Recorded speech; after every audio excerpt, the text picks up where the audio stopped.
how often does it happen in your home where a conflict arises, a kid is upset or sad or angry, and then your partner or spouse, they start to intervene, and you just you're so overwhelmed or reactive to what they're doing. Maybe they're raising their voice, or maybe they're not intervening as fast as you would like. And then pretty soon you find yourself judging and criticizing your spouse. And then this little moment has now turned into this big moment between you and this person that you love and are trying to raise your kids with together. Well, that today is our subject. We want to talk about reactivity in your marriage, or reactivity with your partner that you're in this process of raising your kids. It could even be reactivity with your parents as they come in as grandparents. But we want to show you kind of the steps that Sarah and I have intentionally done, because we saw the reactivity causing division in our relationship. And that's not what our kids want. That's not what our kids intend. And they actually are very sad whenever that kind of stuff happens. So in today's episode, we are going to dive into that and give you clear steps on how to slow that process down and turn those moments into moments of growth for you individually and for you as a couple. And so if you haven't already, please take a moment to pause, rate, review, comment. All that stuff really helps us be seen by more parents to get more help. But I also want to point out, if you're listening to this episode and you're like, man, I think my spouse and I need some help on that, I'd love for you to reach out to me at kyle@artofraisinghumans.com, and love to set something up to show you on a regular basis on how to use these moments of conflict as moments of intimacy, instead of us constantly reacting, us actually able to slow these down and use them as moments where we draw closer together as a couple. Okay, so I hope you enjoy this episode. Welcome to the Art of Raising Humans. The Art of Raising Humans is a podcast designed to support, equip, and encourage parents on how to create long-lasting, deeply connected relationships with their kids that's free from fear and shame. Come join us on the journey.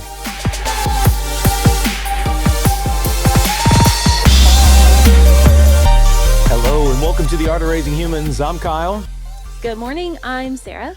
Is it morning time for them? I don't know. Well, it's morning for me, so I'm saying good morning. All right, you're assuming. I always say hello. Gotcha. Trying to switch it up. Sarah's trying to switch it up. That's great. Yeah, okay. Yeah. So you know what? That's interesting, because it sounds like you kind of have a reaction to the way we typically do it, and you're a little triggered by that, a little triggered by the way we do it. It's redundant. Okay. Well, everybody who's listening or watching on YouTube, give us a thumbs up if you like Sarah's new intro with the good morning. Right. Really mixing. Even if you're listening to this at night, good morning to you. It's good morning somewhere right throughout the world. Okay. Well, Sarah, we've been talking a lot amongst ourselves, but also with other couples, about this kind of journey when you're trying to raise these kids.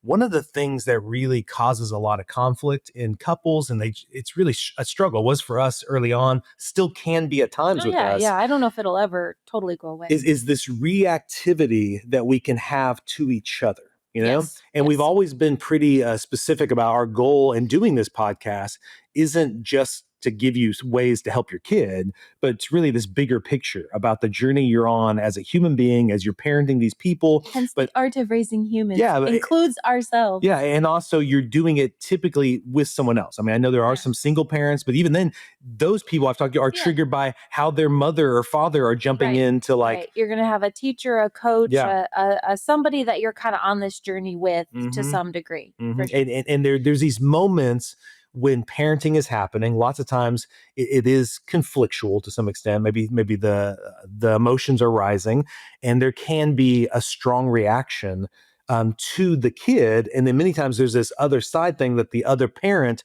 has a strong reaction to that parent. Right. Yeah. So the kid does something and one parent is kind of bothered by that, or triggered, if you want to use that word. But so then we have that dynamic of parent to child, but then the co-parent, the other one, is then not necessarily triggered by the child, but is triggered by the parent. How they're handling the situation. Yeah. So as you're listening to this podcast, I'm sure you can relate to what we're talking about. Those moments where out of the blue, something occurs, and then one of the parents maybe gets upset about that, and then you're feeling a reaction to their reaction, and then it becomes this like mess where maybe you're not even saying something in the moment, but you're thinking, why are you doing that? Stop talking to them, and then it causes this tension throughout the day and a blow up in your marriage, and so I just think many of us have been in those moments, and a lot. I would say this one is really, really common if you think about how often one parent is watching the other parent going, and it could be, oh, you're overreacting. It could be just like you're letting this slide and it's going to be problematic. We'll get more into that, but yeah, and I'm thinking like if we could define it real quick, I like this. In our notes, we kind of define this how reactivity is when your nervous system feels unsafe and takes over before your brain can think. And it's just like this immediate, it's almost, it's definitely subconscious. It's not something that it's you're like an purposely doing. autopilot type thing. Your brain is very efficient and it's learned this pathway. It's learned that A leads to B leads to C, and you're down that road before you all it's not, there's no intention to it. Well, I'd love to share our own personal journey in that to begin with, Sarah. I remember when the kids were very little and I wasn't, a big part of what we're trying to do in this podcast is kind of help raise parents' awareness of this happening. The more aware we are of it, the more it can slow down and I can intervene and do something. And we'll get to that. But I'm thinking early on, before I had that awareness, there's things that would pop up. And you, like maybe Abby or someone would be kind of, their emotions would get big and they would start getting mad. And in my upbringing, mad was always met with mad. Like you did not let the kids mad become, like bigger than your mad, So pretty much the mad when we were kids would be, there'd be a lot of anger coming back at that kid. And then that kid would learn to back that off I was going to say, so why was that important? Because I think every time a parent's doing something, there's some important belief system there. So why did the parent mad need to be bigger? Yeah.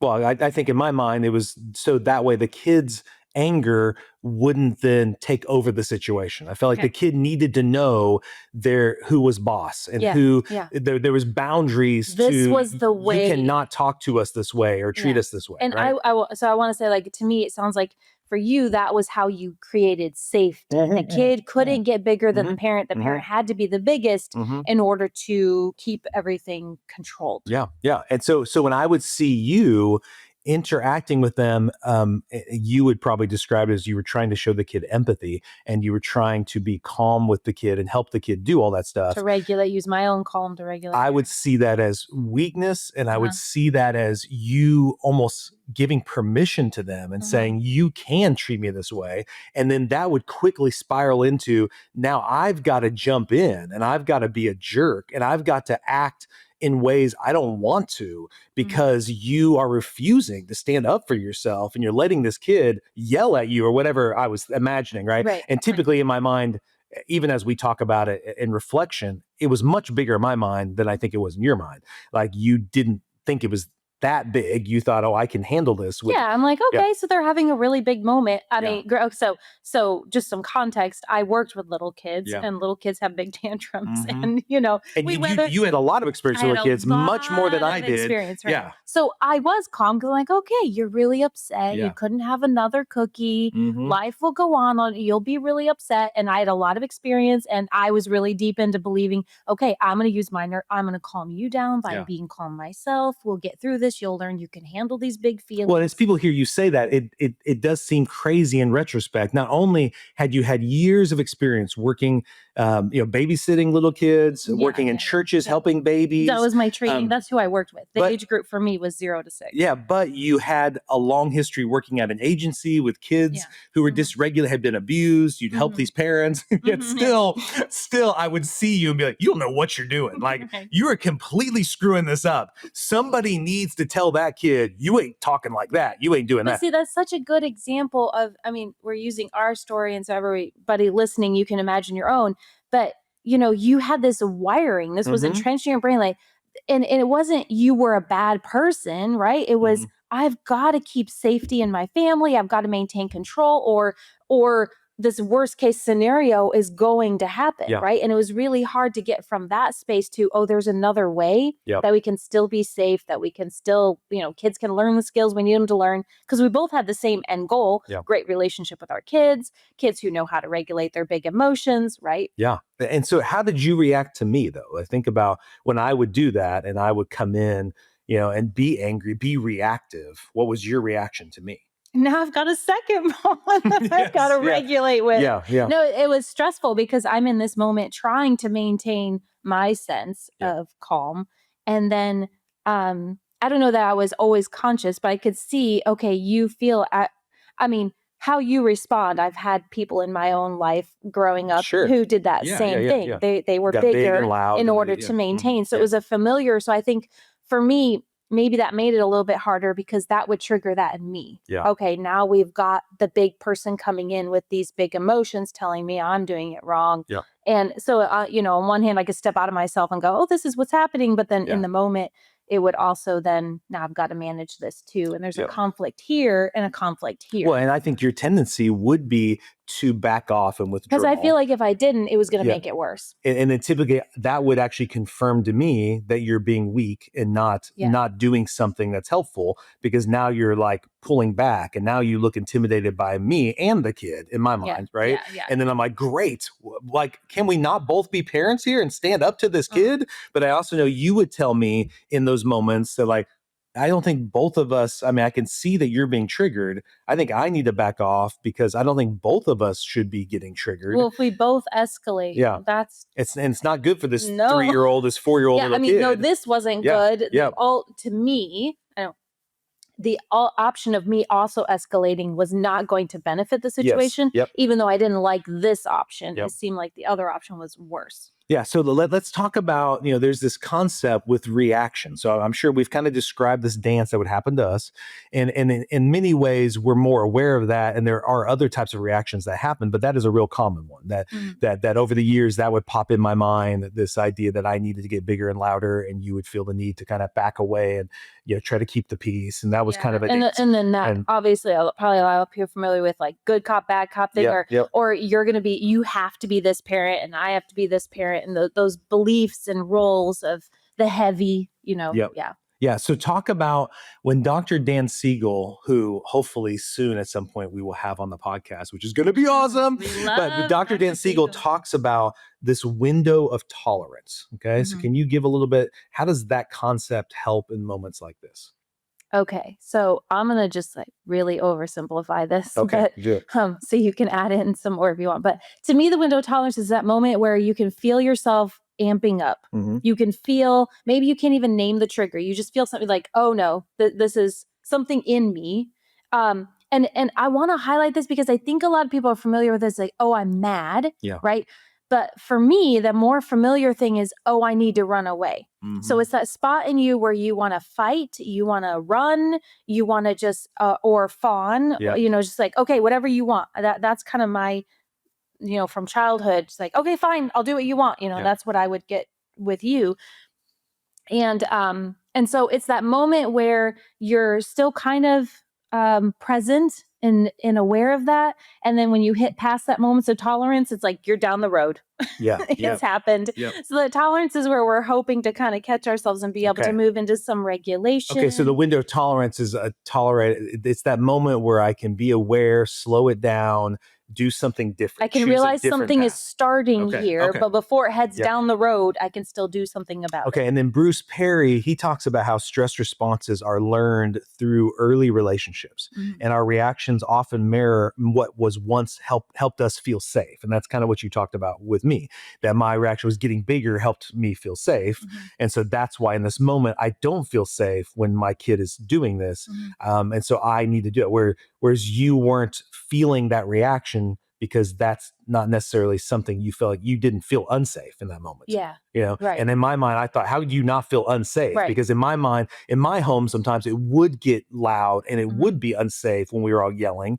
And so then somebody needed to step in and threaten, some kind of punishment to then stop that from escalating. So it's like highlighting the fact that you and I had different responses. I didn't feel unsafe for whatever happened in my childhood and how I was in that moment. You felt unsafe in that moment. So two people can feel differently. Yeah. And then you respond and you come out of that space of how your brain was wired when you were little. Yeah. So you're coming from that response. So we have a lot of things kind of going on in this one little moment with a 3-year-old. Yeah. So what I want to spotlight here to all our listeners, Sarah, is this is, I think, what's been so powerful in the way we approach parenting for us is our little kids have brought this stuff out, in good ways and bad ways. Meaning, like, if it was just you and I and we had no kids, I would definitely probably not have dealt with these things or these kind of reactions, because I wouldn't be put in these situations that mirrored these things when I was a child, right? So that's I want for everyone who, as you're raising your kids, this is where there's such a blessing that they allow us to face these things, not only as individuals, but as couples, because then you have seen, and me, vice versa, we've seen the worst come out at times, but they also then we are able to face it and work through it. And then that can bring something better out, right? If we're both as a couple, it's an opportunity, right? It's an opportunity. It's an opportunity. So that's where we want to take it from there. So now we've kind of framed that. Everybody can kind of picture that. What is your dance with your spouse? How does that reaction stuff happen with you? And be aware of your own triggers. You know, where do I get triggered? And you and I get triggered very, very differently. So I think that's kind of interesting. Well, so the goal here is raising your awareness to slow the moment down. And so the first step that would be important to do is how do you start spotting this early? Like you said, in that window of tolerance when you can actually do it. And so one of those ways is just being more conscious of how your body's reacting to the moment. Like for me, my voice getting louder, my muscles feeling tighter, definitely just a tightness overall. My heart is beating faster. I'm definitely feeling hot. I'll start feeling more flush in my face. What's some things that you would feel? Kind of the opposite. It's like I want to shut everything down. Okay. So more is like I want to leave this situation. I want to shut it down. I talk less. I quiet down because I'm trying to, avoid the situation or be safe in the situation by just acquiescing. Yeah. So it can feel a lot of different ways. And that awareness is really important. I know sometimes it's frustrating because it's like, after the fact, I can look back and see it, but that didn't help me in that moment. Yeah. But the more we do that, the more we look back, review tape, which is what you reference all the time in coaching and sports. You watch the film. The more we do that, the more our brain starts to shift and we start to recognize it earlier and earlier. And it's work. I'm not going to act like it's not work. We have to review the tape a lot. You go back and look at it. But then my brain starts to notice it sooner and I'm able to do something about it sooner. Yeah. So that awareness already shifts your brain. The moment you become aware, your prefrontal cortex starts to respond differently. Things start changing in your brain. Well, even success, I know this may sound weird, but Sarah, parents I'm coaching, I say this a lot to them, that my first step of success wasn't necessarily that I didn't react to the moment like I had in the past. It was like I almost had like an out-of-body experience where as I reacted, I almost had this other part of me that said, what are you doing? Yeah. How come you're getting so how come you're getting so mad about this? Yes, and that is success. That's awesome. And it was almost like one voice was saying, you got to do something about this right now. I cannot believe Sarah's doing that. And then it was like, I don't think Sarah's actually doing anything. How come you? And then so then later at night, I'm like, that was interesting. So that was like the first step to me going, oh, now I can see myself do it. Yeah. Okay, next time maybe I can like start that process sooner, Yeah. And so I there are some things that you can start today. Start noticing, just being more aware of your body and kind of what those first signals are. What are the first signals that start to arise when you start to react? And then you can, I think we've done this pretty well. Not that we've always been successful at, but having some language of saying something like, hey, I'm starting to feel really charged, or I'm starting to get really upset about this.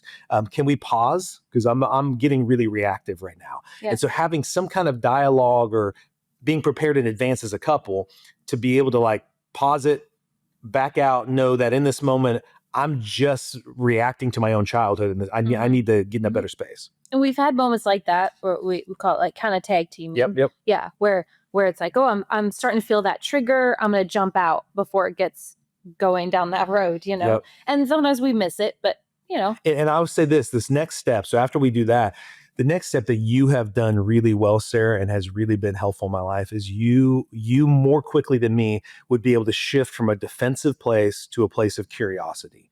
And you would start being curious. And even sometimes that looked like, many times early on, I would react to a moment. And even I remember one time where I was reacting to the kids. I was raising my voice. I came back into the living room. You were there. I remember in the living room folding some laundry. And you said, you do realize this isn't what we teach our kids, right?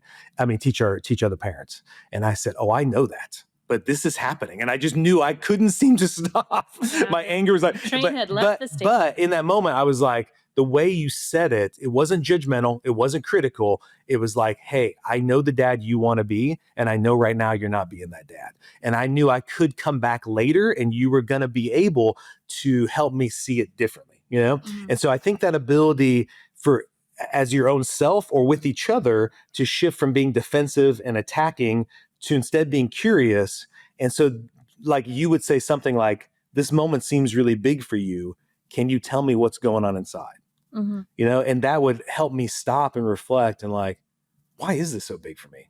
Why am I making this such a big deal? Yeah.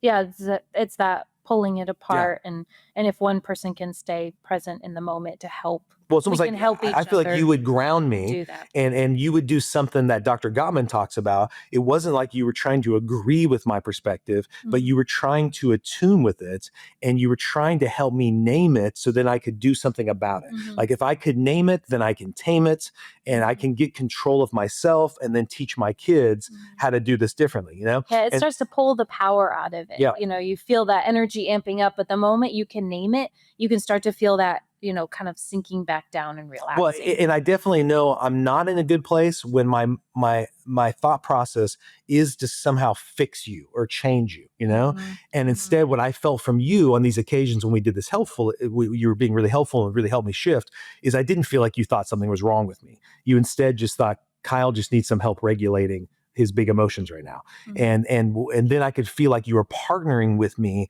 and helping me be the dad I wanted to be. Yeah, it's kind of that, I think it's in there, but where we co-regulate with our kids, but we can actually co-regulate with each other. Yep. We can co-regulate with anyone, you know? So if you can be in that place, you can help each other co-regulate. You've done that with me too. You know, some of our tag teaming is like a deep breath. It's kind of like coming in going to, okay, high five, you got it. I'm stepping out for a minute. And it's just helping each other, you know, have that moment to regulate and I remember early on what you asked me to do when I was getting mad about you looking weak or whatever. You were telling me like, Kyle, just let me do this with her. Like I can do it. I said, well, what do you want me to do?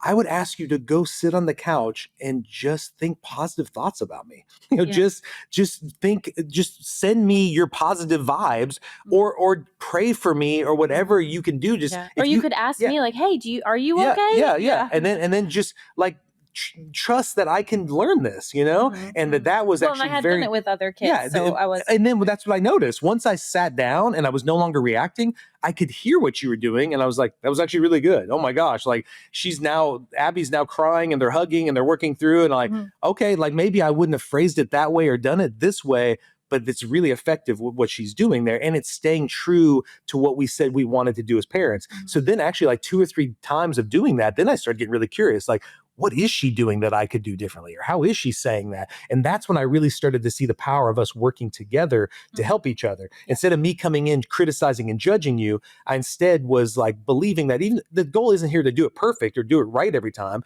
or do it the same even. It is for us to come to an understanding and a vision of what does it look like to co-regulate with our kids. We first have to do that with each other and then invite our kids to do it with us. And to really simplify that process, it's kind of like connecting with the emotion and then moving into the logic, you know, and if you know much about Siegel's work, and I think that's in there too, but Siegel's work it's a really big thing. And that's, in fact, that's what I was doing with with our child, with Abby, was like, okay, let me tap into this emotion with you. I'm here with you. I can help you calm, and we'll circle back around to logic so that we're getting the whole brain integrated, working together.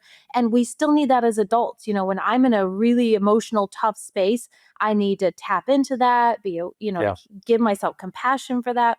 move into then the logic side and bring it all full circle. Well, let's hit that, because I think that was one of the biggest routines we got into that helped me, was watching the game film with you. And not because that's what I feel like you were just talking about is that process of we would do the emotion, we would do the logic. When we got really good at that, like circle. And then what it did, and this is what I hope all the people listening understand this, then the conflicts with the kids, instead of them triggering us, causing us to turn against each other, and then making our marriage like even more conflictual or more toxic, instead then those times with the kids cause us to turn towards each other and reflect on it, watch the game film together. And then I would see how you saw that situation completely different, that you weren't triggered in, or I saw it completely different in the way, because I wasn't triggered by it. Like maybe it takes the energy out of it. Because sometimes when I'd hear you not be triggered, I'd think, oh, okay, maybe that wasn't, and it would help me. I appreciated this other perspective. Even sometimes friends will do that. You're stressing about something with your kid, and then they say, oh yeah, blah, blah. They share something and it just, you're like, oh, okay, deep breath. This is okay. It's not the big tragedy that it is in my head. And then as we did that more and more, then I almost was like, when I was getting triggered, like, where's Sarah? I hope Sarah will help me. Instead of it being like, I know in a lot of couples, it's like when that other person's there, like literally, guys, when it comes to the science of interpersonal neurobiology, and hopefully whenever Siegel gets on, he'll talk more deeply about this. But with it's like, when I start to judge you and get mad, I'm literally making it a lot harder for you to be at your best and to be the parent that I know you want to be and that I want you to be. Because actually my judgment and criticism is, you're going to feel it. Yeah, that's where I felt like now I have to deal with two things. I was trying to deal with my child, and I've got you. Yeah. So as we got into the habit of watching the film together, believing that we were on the same page towards a similar vision, then we trusted each other to where even if we were getting triggered, we could be open and receptive to the other person's help in that moment, And this is something we still do. This is an ongoing process, practice that we do. And so I like how, when we were kind of coming up with ideas for this episode, we were talking about things not to say, like things that definitely don't help in these moments, and then things to say that could help. So if you and your spouse are one, look, you got to have some idea about like go-tos, because in the moment it's hard to just, let me think of what, you want to have some go-tos that work for you. So here's some ideas, but have your list of 2 or 3 things that really help you guys. Yeah, and just be aware, like that doesn't help me, or that does. Yeah. And so these 3 that we wrote down are just, you're making a big deal out of nothing. I mean, that's always going to cause somebody to feel defensive and then get more triggered. You always do this.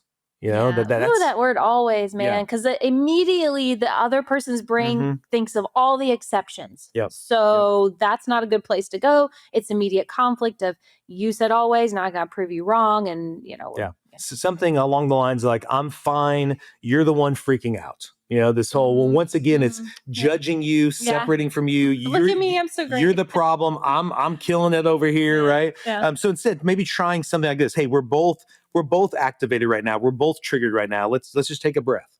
Okay. Or, I love you. This feels hard, but I'm with you. Yeah. And I really like that. The other ones were so pitted against each other, and these are like, hey, we're together in this. So let's come back to this when we can hear each other again.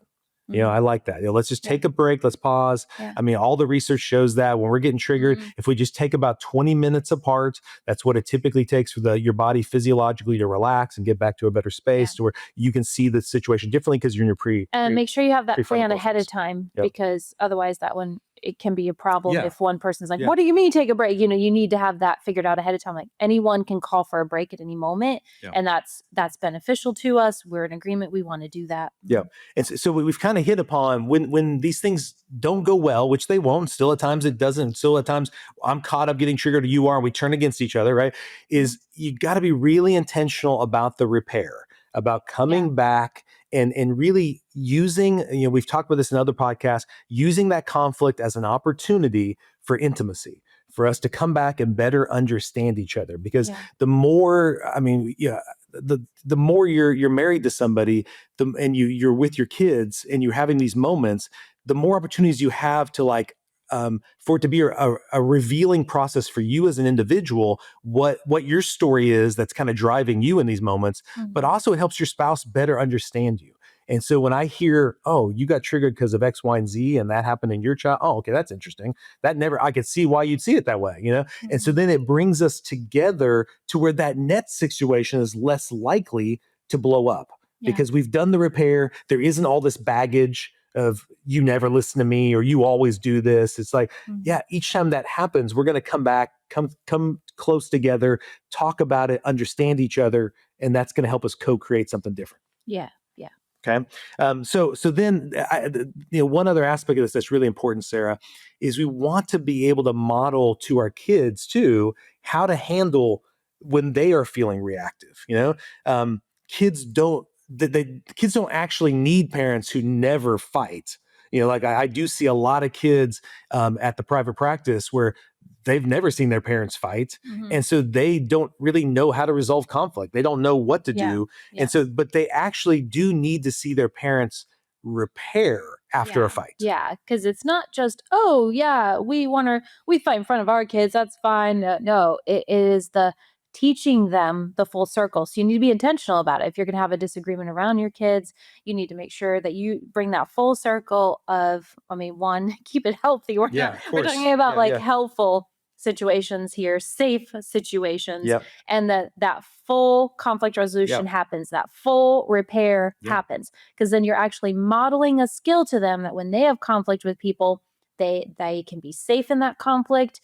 They can listen to each other at conflict. They know how to have conflict. They know how to repair so that they can do that in all kinds of relationships in their adult life. And you're just setting them up for healthier marriages and friendships. There's been so many times where I'm just speaking for myself that I have blown up. And then later on, we've come together as a family and I've just say, here's what happened. Here's how come I blew up. The story I was believing in that moment was this. And I believe that story because that happened a lot in my childhood or that happened a lot in other environments. And so I felt like I needed to react this way. And I know I don't, but that's why I did. Right. And just revealing that it helps the kids know the goal here isn't for them to be perfect kids. Right. The goal is we're going to mess up. And at times we're going to rub up against each other and that's going to cause friction. And so they need to know that conflict doesn't mean disconnection. And that's all too often what happens is conflict produces isolation. We push away from each other, that we want them to know conflict isn't about disconnection. Conflict is just about two different people who see things different ways. And you can have that rupture and you can have the repair. Yep. So we want to stay connected through staying connected through reactivity teaches kids emotional safety and teamwork. So we want to keep that. We want to keep that as a focus, that even though we disagree, even though we see it, we don't have to push each other away. We don't have to reject each other.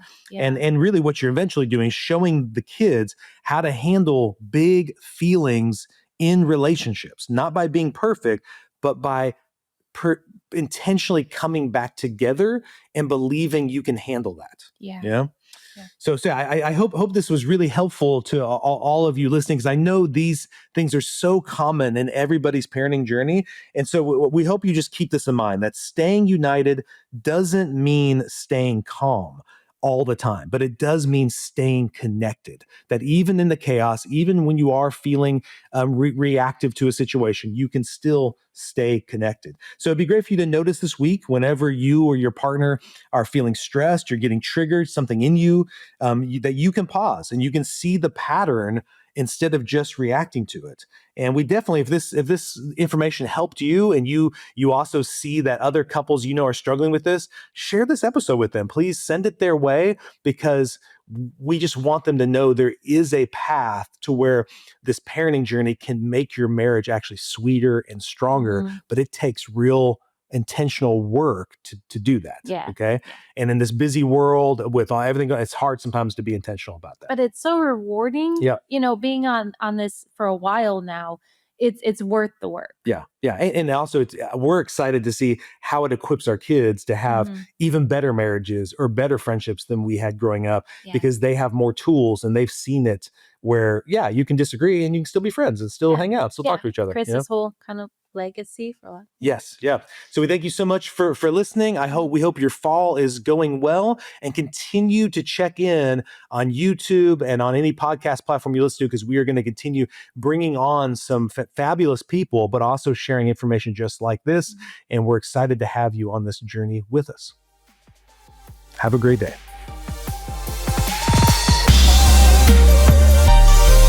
Art of Raising Humans podcast should not be considered or used as counseling, but for educational purposes only.